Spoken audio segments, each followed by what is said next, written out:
welcome. We're going to look at the atomic structure today.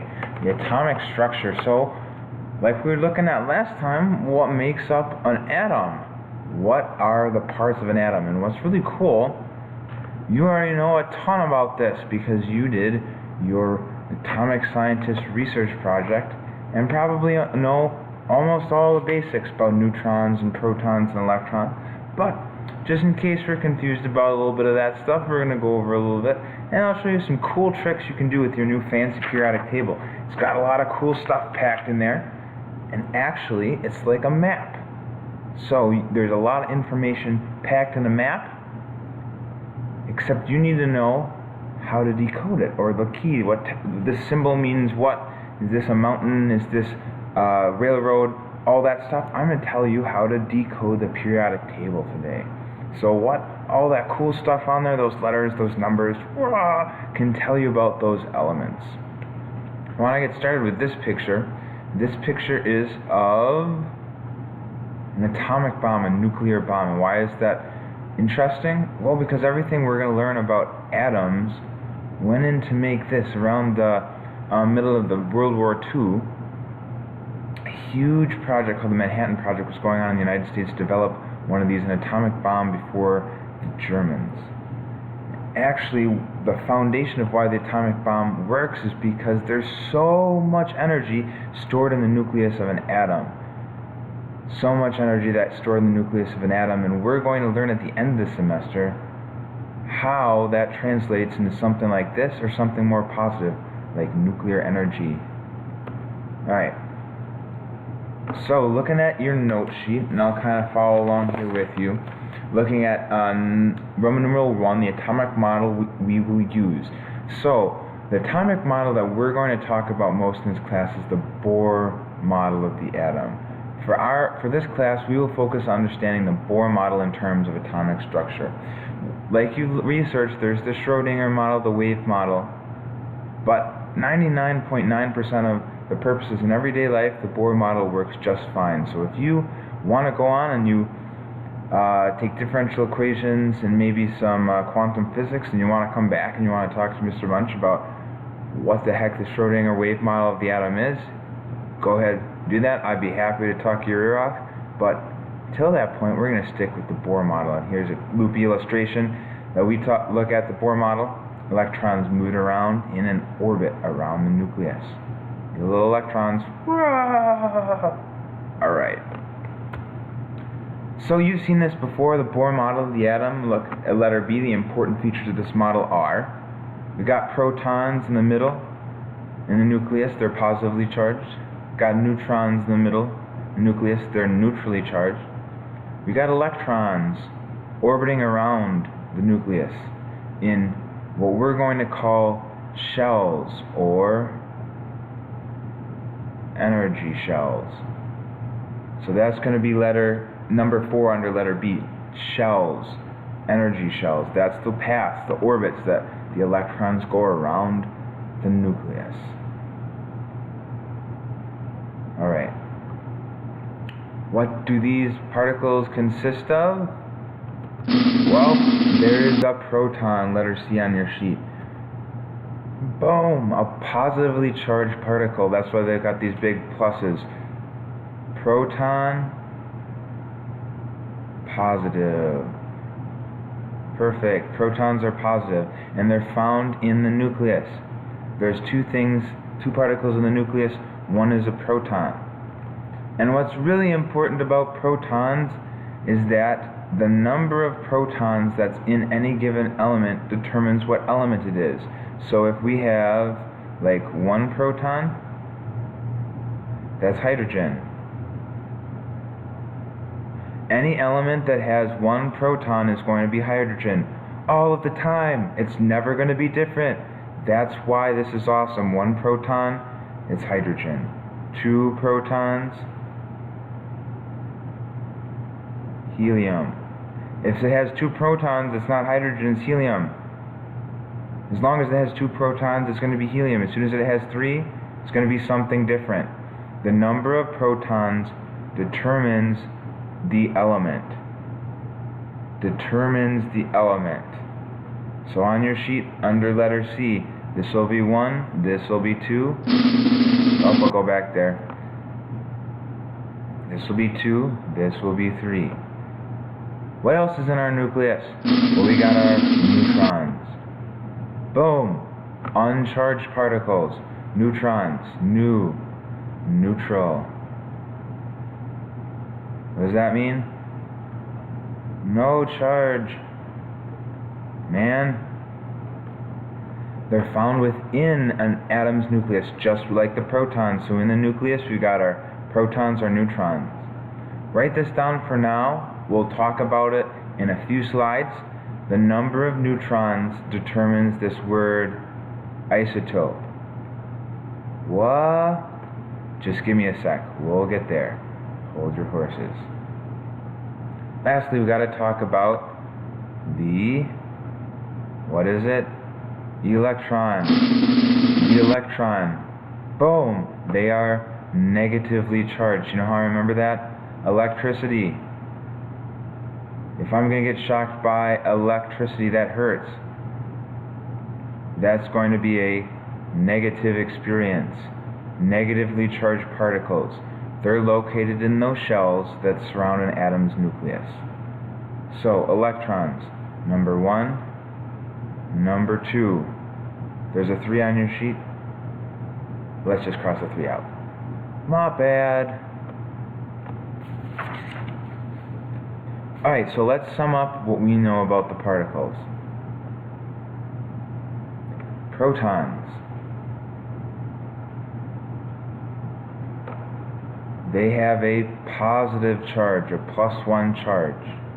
Neutrons, no charge. Electrons, negative charge, -1. How big are they? We could have a small little balance trying to weigh them out. They're so small. How heavy would they be?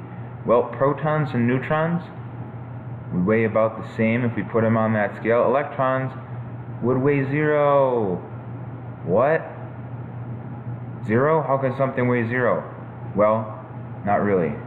But for our purposes in this class, they weigh 0. Once again, you take differential equations in college or quantum mechanics, come back and talk to me. Yeah, we'll talk about electrons and their mass. Alright, so draw and label a model of the atom below. Here is a great atomic model. We got our nucleus with our protons and our neutrons, and then we've got our shells. Remember our shells, our energy shells, with our electrons. So pause it, take time to sketch this in that blank, and then we'll go on to the letter F. 2. Isotopes. So remember, I said that the number of protons determines the type of element. Well, one question you might have is, what about number of neutrons? What about the number of neutrons? What happens if I change the number of neutrons? What if I have 2, 3, 4, 5 neutrons but still only 1 proton? Well, I'm glad you asked that, because atoms that have the same number of protons, so let's say an atom only has 1 proton, but a different number of neutrons, maybe it has 3, 4, 5 neutrons, that's an isotope. It's still the same element. If it has 1 proton, it's always going to be hydrogen, like we talked about before. But there are hydrogen atoms that have 1 neutron, 2 neutrons, 3 neutrons. Those are different isotopes. Isotopes. Hey, Mr. Munch, still not getting it. Bam, here's a picture. Alright, so here is one isotope. One isotope of hydrogen. It has 1 proton, 1 electron, 0 neutrons. 0 neutrons. Here we got a second isotope of hydrogen. It has 1 neutron. Third isotope of hydrogen, 2 neutrons. They're all hydrogen atoms because they all only have 1 proton. Star, big bubbly letter. That's important. One proton, same element. Different number of neutrons, different isotopes. These isotopes we have names for. When we get into talking about nuclear chemistry at the end of the semester, we'll tell you why tritium is particularly important. You might say, Mr. Munch, you can have different number of protons, different element, different number of neutrons, different isotope. What about a different number of electrons? Those are our ions. So we're at letter letter F. An atom with a different number of protons than electrons is an isotope. So if an atom has 7 protons and 6 electrons, it is an ion. If it has 7 protons and 8 electrons, it also is an ion. If it has the same number, not an ion. An atom has a positive charge if there are more protons than electrons, and an atom has a negative charge if there are more electrons than protons. Just think it's like a teeter-totter. If we have more positive than negative, our overall atom is going to be positive. If our atom has more negative than positive, our overall atom is going to be negative. That's all ions are. We'll do this a few times, so don't worry. Just try to get this down for under our ions. 1, 2, 3. And the key is different number of protons than electrons. Sweet. Almost there. You're almost there, guys. One more thing. Alright. So, look at your fancy periodic table. Look at top right. You'll see this element. This is helium. Look at that square. It'll have a square that looks like this. Look at that on your periodic table. What does this number mean? What does this number mean? We're going to talk about that. This top number is called the atomic number. Atomic number for letter G. This is number 1, atomic number. The number of protons in an atom. Remember I said every atom has a different number of protons. That's why on your periodic table, every element has a different one of these numbers. It's the number of protons. So you can look at any element now on your periodic table. Tell me how many protons. Think to yourself, look at nitrogen. Think about how many protons it has. It will always be on the top of the square. It's going to be the top of the square, the top number. So it's always the top number. No decimal places in this number. The bottom number on the bottom is the atomic mass. It's the number of protons and or plus the number of neutrons. Remember, protons and neutrons are the only ones that weigh anything. So if we're looking at how much this atom weighs, what's its mass, we need the protons plus the neutrons. So atomic mass, the bottom number.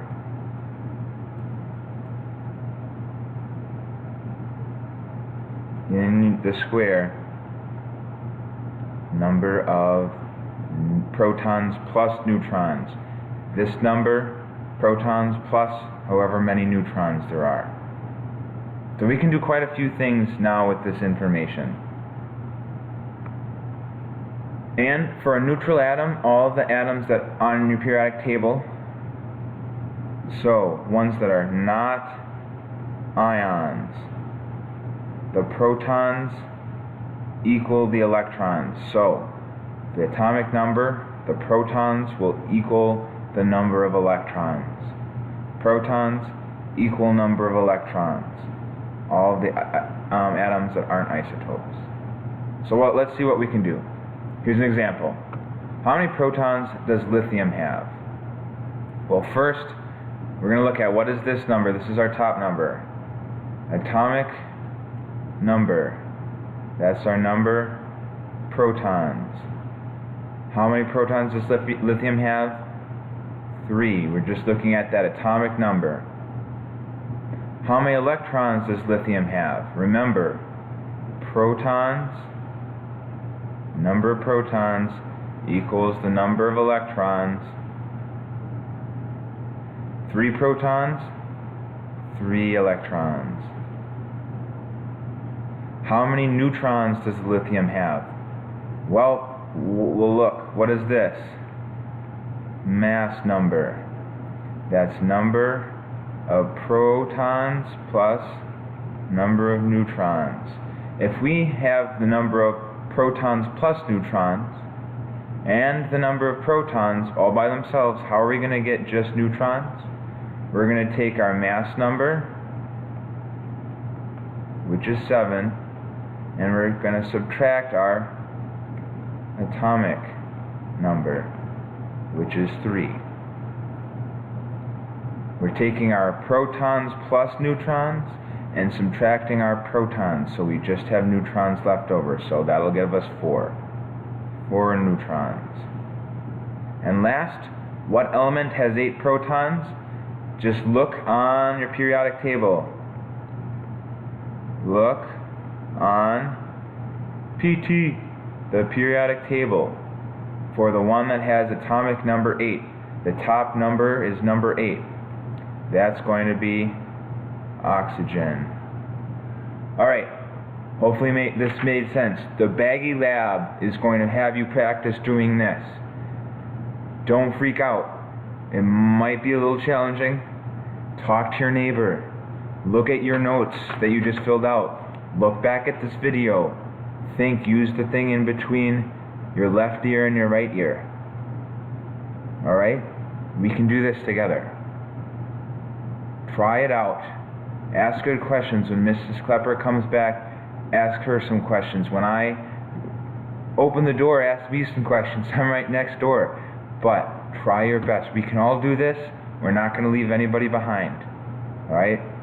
We can all do it. Alright, thanks.